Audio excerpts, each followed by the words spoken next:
Mình sẽ làm heo quay với lại anh hỏi nha mọi người, anh hỏi.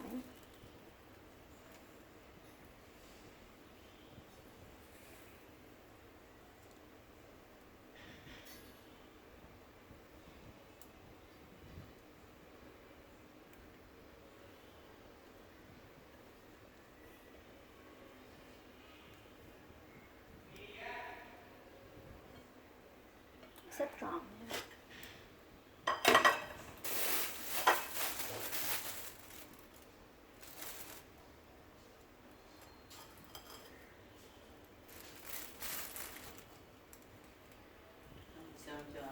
Chi vậy? Trà vô chưa cúng mà. Ngủ nha. Ừ.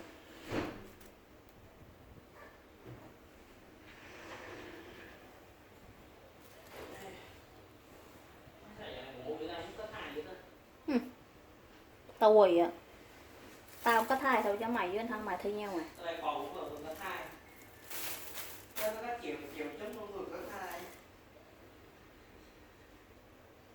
Tao quỳ à. Bầu luôn nè. Vậy thì giải tao mới nói tao.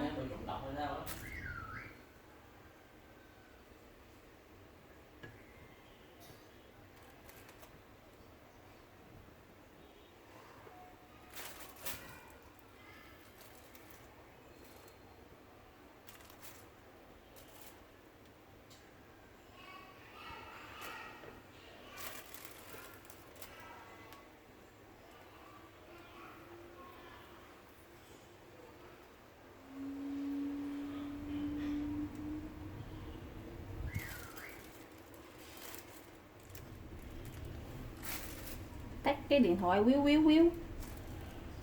Đang quay đây. Tao không ve tao con mày.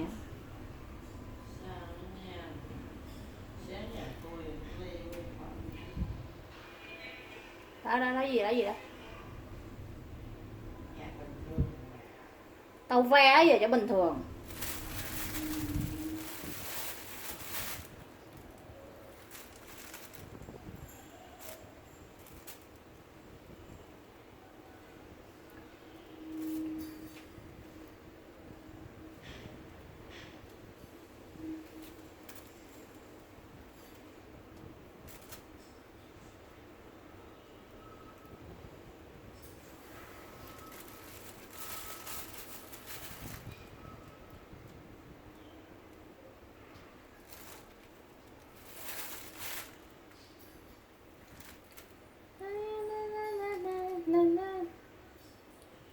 Khi đôi môi em còn đỏ mỏng và em muốn nói em yêu ơi, khi men còn trong hơi thở.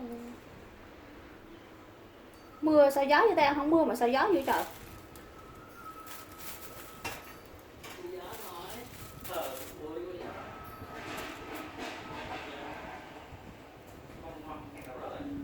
Mâm nhà dưới.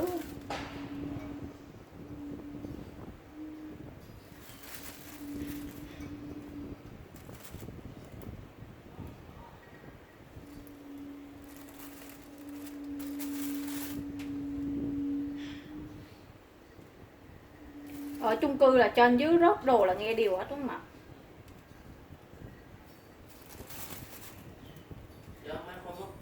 Má gì bụi lông xá mặt cho má.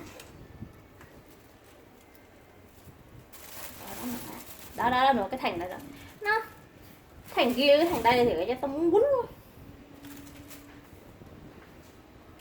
Sáp lại chặt tao chữ, sáp lại chặt tao chữ.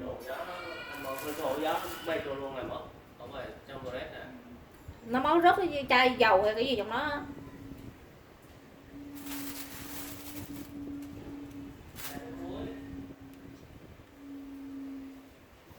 Em nghe tiếng rớt rồi.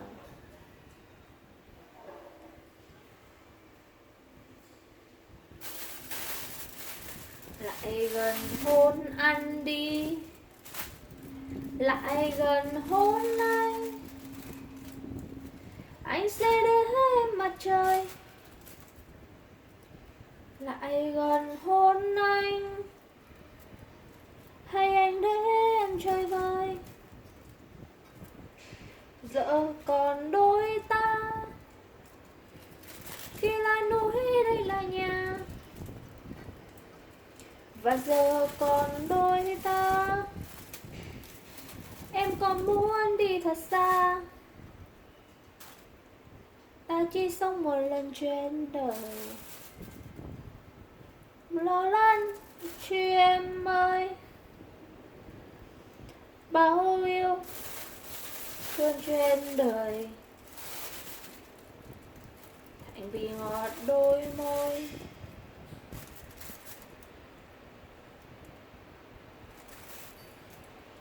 Mưa ấy.